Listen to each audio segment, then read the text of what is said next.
Comment किया है कि नॉन मुस्लिम को जहाँ देखो वहाँ मारो, ये कुरान बताता है। और उन्होंने रेफरेंस भी दिया है कि सूरह तौबा आयत नंबर 5 में ये बताया गया है, सूरह बकरा आयत नंबर 191 में ये चीज़ें बताई गई है। मेरे भाई, चीज़ों को पहले पूरी तरह से समझो, इस तरीके से मिसगाइड मत करो। ये वो टाइम था जब वॉर चल रही थी। अगर आपको आपके घर में कोई लड़ रहा है, मार रहा है, उसके मार रहा है, तो वो काफिर है, उससे आप लड़ो। अगर आप एक पीछे की आयत पढ़ लेते सूरह बकरा की आयत नंबर 190, तो आपको पता चलता है जो आपसे लड़ रहा है उनके लिए कहा गया है। और दूसरी चीज़, काफिर ये जो वर्ड है ना, इसको थोड़ा सा समझो।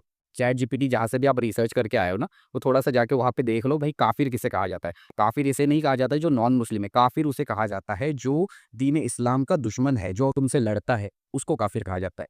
और अगर आप इतना ही रिसर्च करते हो, इसी बहाने आपने कुरान खोला, तो ये बहुत बड़ी और अच्छी बात है।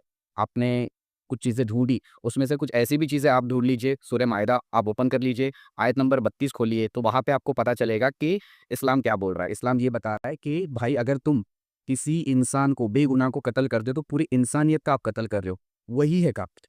तो जो अगर टेररिस्ट आपके घर में घुस के आपको मार रहा है, तो अगर हमें वो मिल गया या हमें उसका पता चल गया, तो क्या हम उसको छोड़ देंगे? यही वो आयत है कि वहाँ पे उन्हें जहाँ देखे वहाँ पे मारे। तो बिना कॉन्टेक्स्ट के, बिना चीज़ों के ये मत करना। आज अगर आप देखोगे तो हिंदू मुस्लिम का जो प्रोपेगेंडा आज मीडिया में आ रहा है, ठीक है, जो चीज़ें हो रही है, लेकिन उनको वहाँ से लाने वाला, जो कश्मीर में हादसा हुआ, वहाँ से उनको बचाने वाले भी मुस्लिम ही थे भाई। तो कोई भी आतंकवाद का कोई धर्म नहीं होता है। उनके पूछ के मारा गया, लेकिन 2 बंदे तो मुस्लिम भी तो मरे। तो ये मुझे ऐसे वीडियो बनाना बिल्कुल भी पसंद नहीं है, लेकिन आपने कुरान का ज़िक्र किया, तो मैं ये नहीं चाहता हूँ कि किसी को मिसकंसेप्शन हो इस टॉपिक को लेके, इसलिए ये वीडियो बना रहा हूँ। मेरा जो गोल है वो यूथ को एम्पावर करना है, तो मैं उसी कॉन्टेक्स्ट पे काम करूँगा। Thank you.